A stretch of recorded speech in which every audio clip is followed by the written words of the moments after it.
So just to show you one more time, just to remind you. There you go, look. That bad boy. One from the other day. So, get that off. Obviously, track rod end's going to come out. I'm probably going to have to knock the ball joint out as well, because it's not one of the easy ones where you got 2 bolts in the shock and you can just bash it down. So, let's get on with it, I guess. Oh good, I'll go power. How easy that was. Why make your life hard? Just get a effing big gun. Makes your life way easier. That's what I did. That's what most people should do. Unless you're only a bit of a hobbyist, then you should probably do it with a wheel on the floor and try and get that nut off. But you need a big old 30mm socket for that one. We'll be back.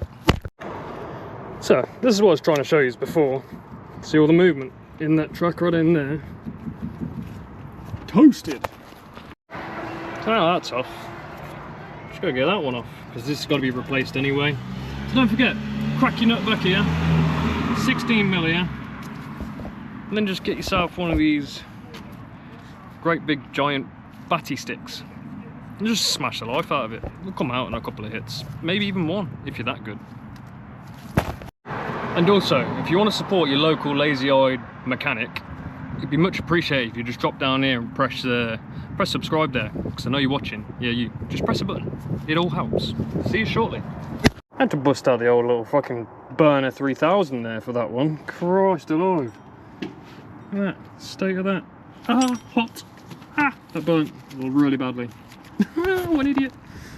So, now that that's off, crusty, rusty pile of poop. Get your batty stick. You need to do that. There you have it. Free. But I don't want to touch it yet because it's really hot. Just like I just as my example there. Decided to burn myself. What an idiot. But now, just count your turns. 1, 2, 3.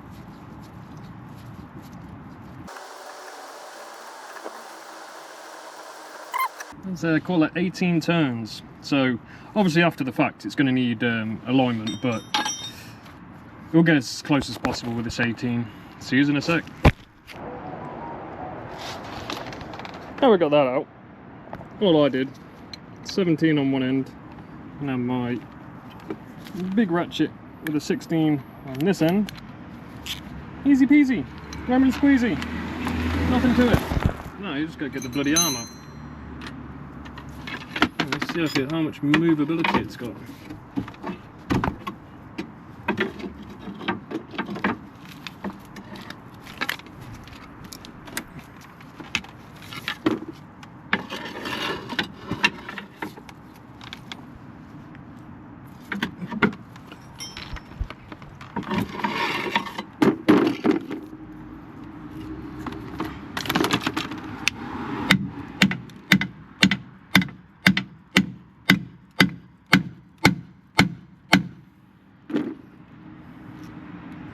Oh, she's going.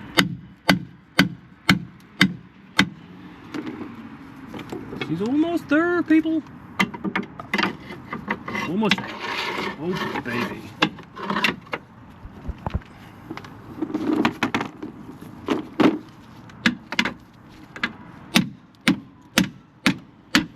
There we go.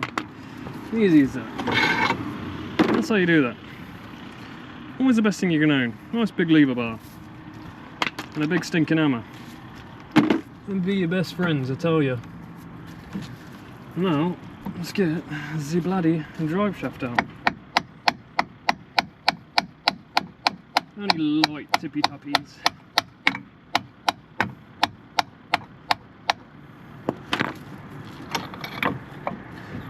Oh, we have it, people.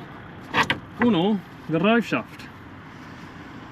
Now all we've got to do is do the messy part now.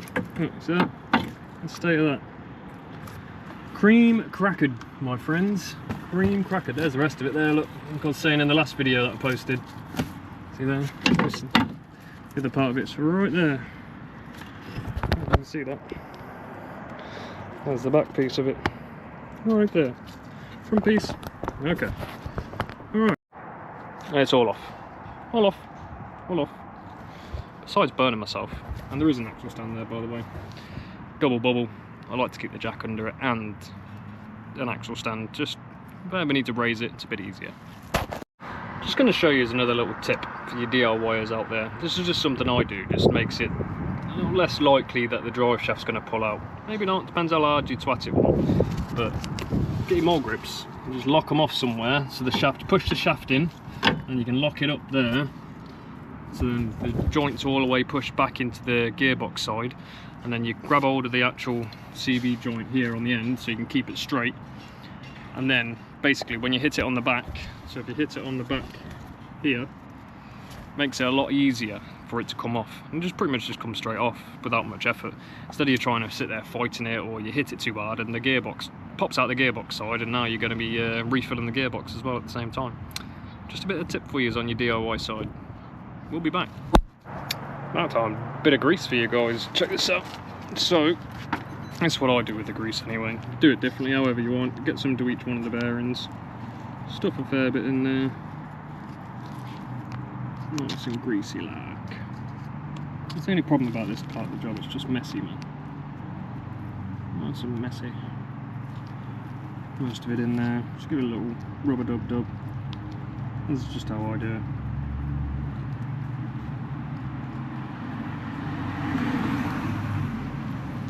Then all I do, just shove the rest into the actual boot. So you just shove the rest of the grease packet straight into the boot, and then job's a good one. Kind of make do with some other ones. Similar concept though. Pretty much do the same bloody thing if I can get them on.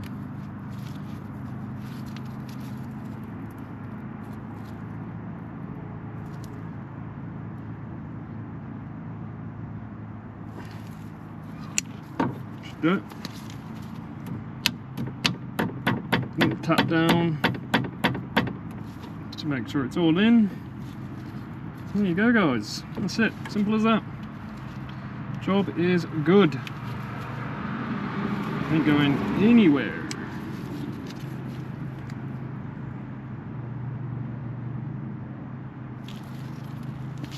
Sweet. Not going anywhere. Look at that. Perfect.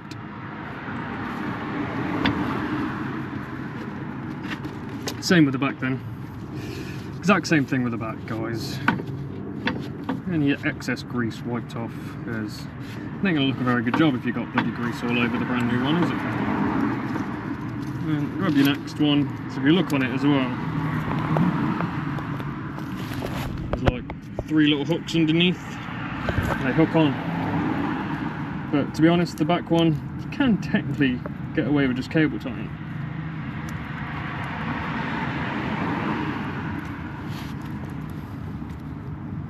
I fucking hate the back ones, they're always out of bloody shape though.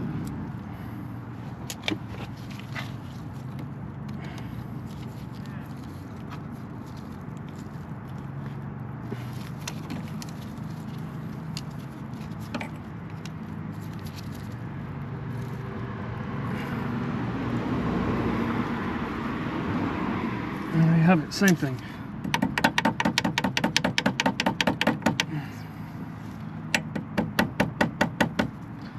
A little tipper tapper down, just so it don't raise up the little end of the clip. There you have it, guys. Just as simple as that. All on, job done. No more blown out CV joint.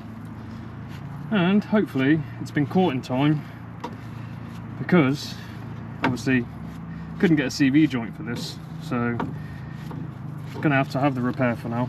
But there's no clicking, so positive news for the customer. So all being well, got away with that one. Now just stick your joint back in, stick your drive shaft back through the hole, send your ball joint back up. Like I said, nice big massive kahuna bar is what you need, people. I know you can't see anything right now, but that's alright. I can see what I'm doing.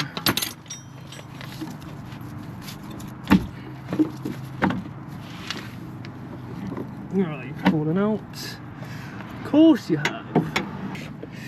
There's the peacemaker.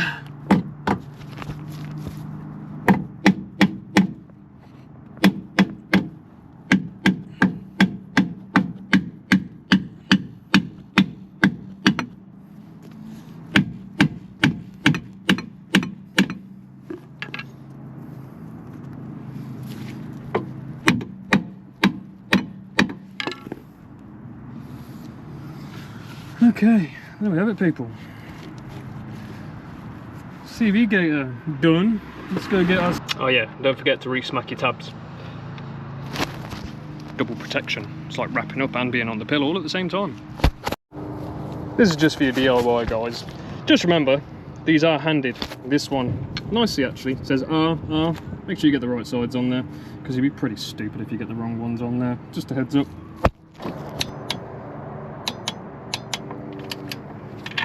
So, it's only 35 Newton meters, that is. And then the pinch bolt is 40 Newton meters on the pinch bolt. There you go.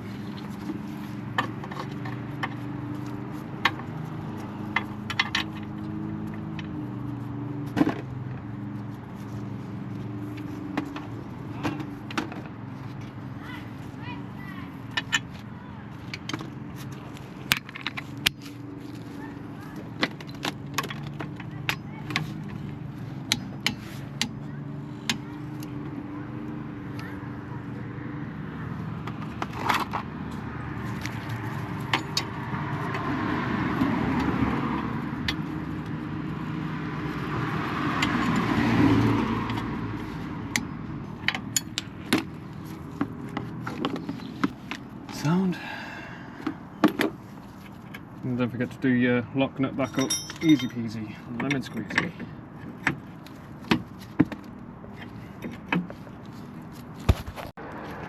Just like that, new track rod end, new boot fitted, no longer blown out. Now, it's going to be good for the MOT, but I must say, this customer's been probably one of the best customers really. Told them for the faults. And obviously they've probably seen the video anyway. I hope they have. And it just helps be prepared basically for when you go to MOTs. You're not getting a shock of your life, and you're not losing your car for, I don't know, a week, 2 weeks. It depends on what is required. So again, just to reiterate, keep up on your servicing, guys, and don't forget, like, follow, share, give us a hand. So now, guys, no play whatsoever. So she's now safe on that side again now. Thank goodness for that, eh? So this is the other side we're about to do. See, someone's tried tightening this up with one of these clamps, but I've seen this many times in the past. These normal Peugeot Citreon CV boots, it's just no retightening them because they're a bit of a harder plastic and never seal up right, so there's just no point. Might as well just replace them. Anyway, see you shortly.